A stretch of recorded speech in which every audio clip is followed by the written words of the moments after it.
What's going on, everybody? It's your boy C-Zar, and we are talking about XRP today. It is the 30th day of November. Here we are sitting at about $2.20 with 7 hours and 23 minutes left in the day. Hit that like button, subscribe if you want to see more content like this, and let's get into it. I totally forgot to make a video yesterday. I meant to talk about XRP yesterday. I intend to talk about it almost every day. I totally forgot.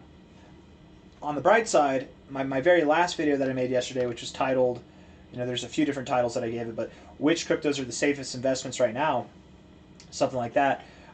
We talked about the XRP dominance and how XRP is one of 3 cryptos in the top 10, not including stablecoins, that its market cap dominance relative to the rest of the crypto space actually increased. So XRP, Bitcoin Cash, and Tron TRX all during this bloodbath of a month, November, bleeding out from October's aftermath as well.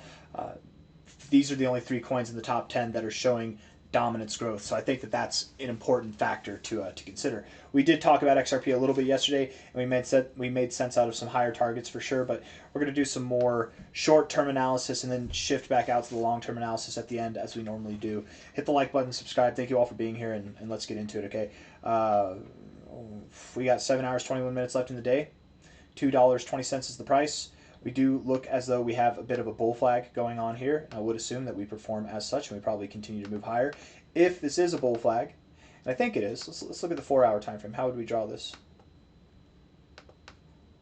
I think from that low is fine.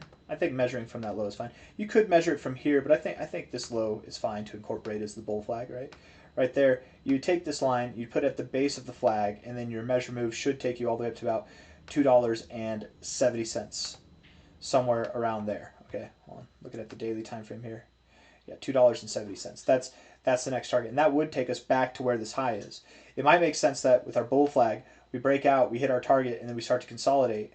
This time, instead of providing lower lows, we might consolidate and then provide higher highs, which would be nice. Or with this bull flag, again, it's just a measure move. It's just an idea. We could break through this level. We could fall short of that line. It's not a guarantee that we get up to about $2.70, but that is the idea right now, is that we'd go somewhere in this top area to find resistance. And we don't have to stop there. That's just what this measure move is suggesting, but we absolutely can push higher, and we'll go over that as a possibility as well. Looking at this back on the 1-hour time frame, we've been moving sideways for quite some time, so the indicators might not be as helpful. Overall, the RSI is very neutral, but bullish leaning. Stochastics are bullish at the moment, and the MACD is also pretty neutral, but with a bullish tilt to it as well.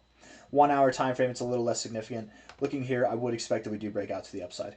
4-hour time frame here, looking at this, bouncing off the 50. Overall, very positive look on the 4-hour RSI. Lower lows here in the RSI, higher lows here in the price. It's hidden bullish divergence. Same thing in the stochastics. The stochastics have reset. What's nice about hidden bullish divergence, why it's actually such a positive thing, is that a lot of people focus on the lower highs, and they might think, oh, there's bearish divergence, and maybe there is. Maybe there is divergence between this point and this point here, and that might be why we move down. But that doesn't mean that we have to move to zero, right? A lot of people focus on the lower highs. They forget to focus on the lower lows, and this is a reset, right? Like, imagine here, right here, at this price, we were all the way over here at this price, except now we're down here in the RSI. We're up here. We're back here. We were up here. We've reset the RSI, but we're at the exact same level. Lower lows with lower high, or lower lows in the indicator with higher lows in the price is typically a good thing, because it gives you a chance to keep your ground, hold your ground, and also cool off the indicators, reset them. The stochastics are reset, the MACD is reset, the RSI is reset, and they're ready to go higher again, right? It gives you more room to run. With that being said, we could go a little bit lower.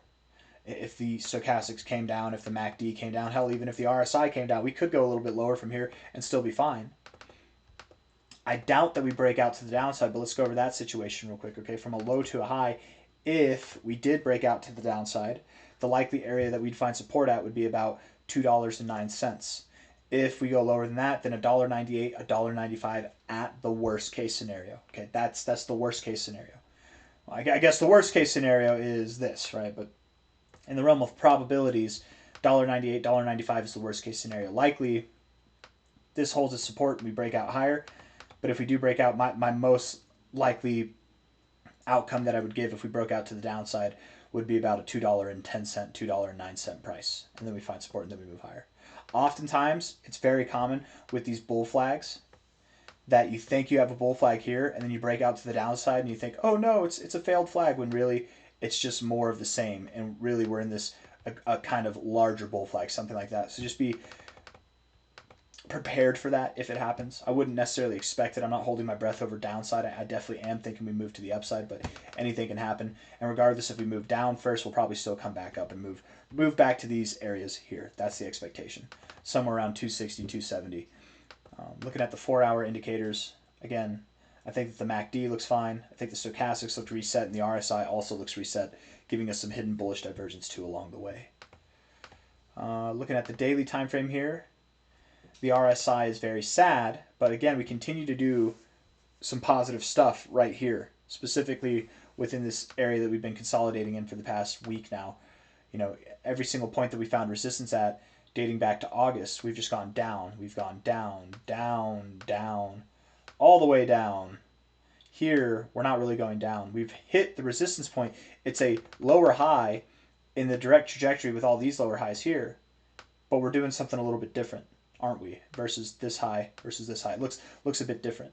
Different behavior typically begets different results. I think that this is an implication that we do move higher, that we do continue, that we likely don't from here reject down like we did here, here, here in succession, right? I don't think that we're going to do that now. I think we are going to move up higher.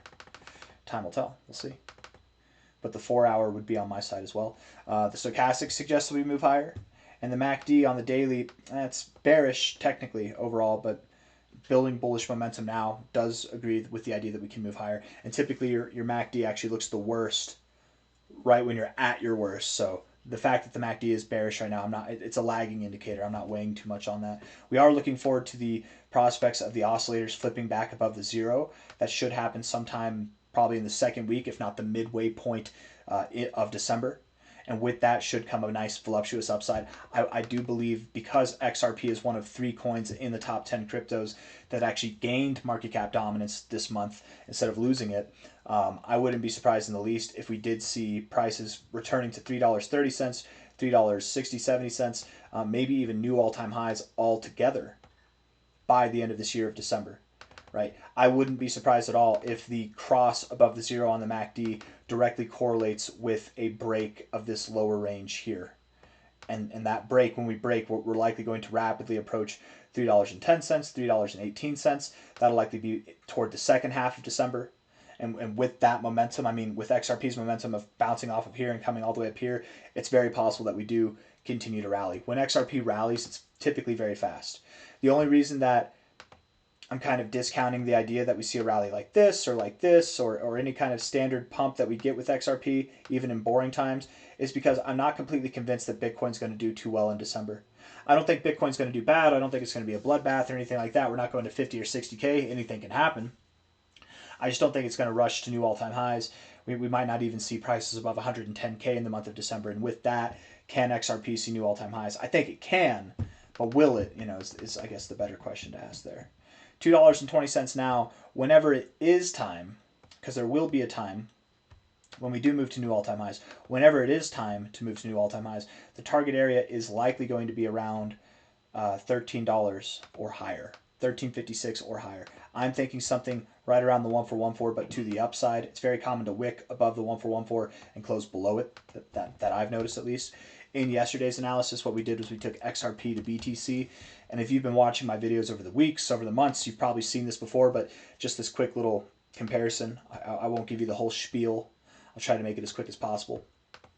But XRP has been consolidating really in a range its whole life. It's just been kind of moving sideways, right? Like you've got this lower end of the range, you've got this higher end of the range, and right here, smack dab in the middle, is this point that you've been finding resistance at for years now. Like it's literally perfect. It's like you have this horizontal range, highs to lows, and right in the middle, that's where you're finding resistance. And here, we rejected, we rejected, we rejected, we rejected. Now we're doing a little dance. We're consolidating, we're flirting. When you flirt, you get penetration sometimes. Often, it can happen depending on who you are. I think XRP XRP is him, and he is going to bust right through this level right here.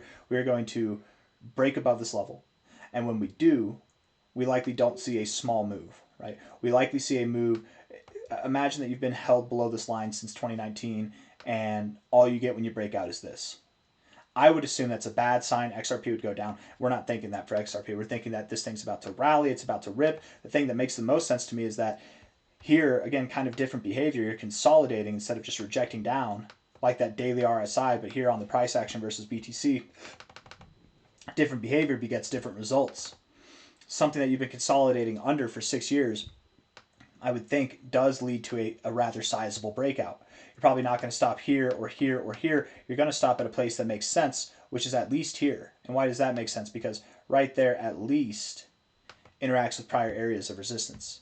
And maybe it's here, maybe it's here, maybe it's higher. However high XRP goes, but I do assume that it makes a move something on the lines of this. If we see a move that's like that, you know, what kind of price might we see in the US dollar comparison?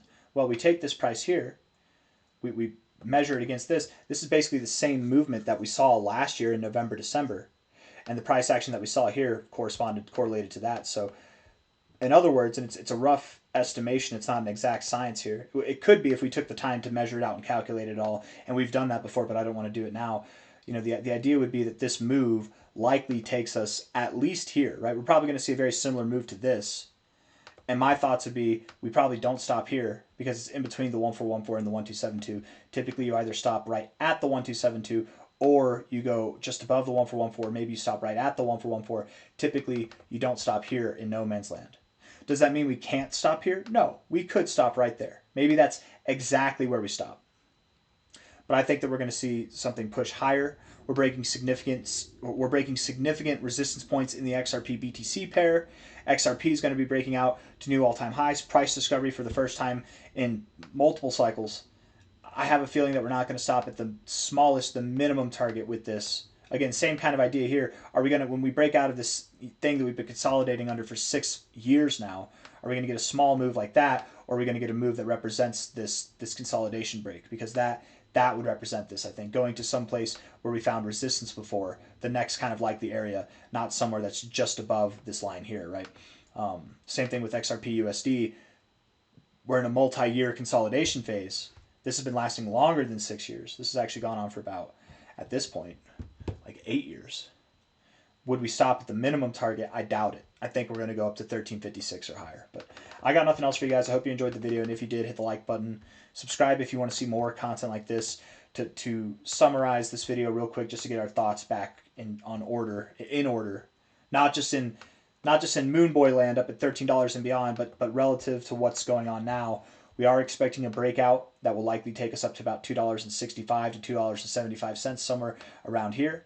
We likely consolidate after that, and then we push on higher going into the month of December.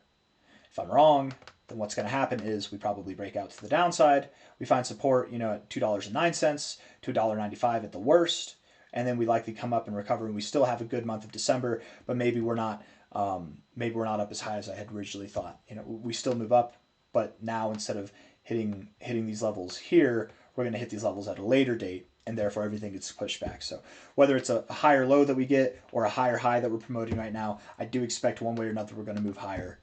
It's just going to take a little bit of time. I think over the next week we should see some growth.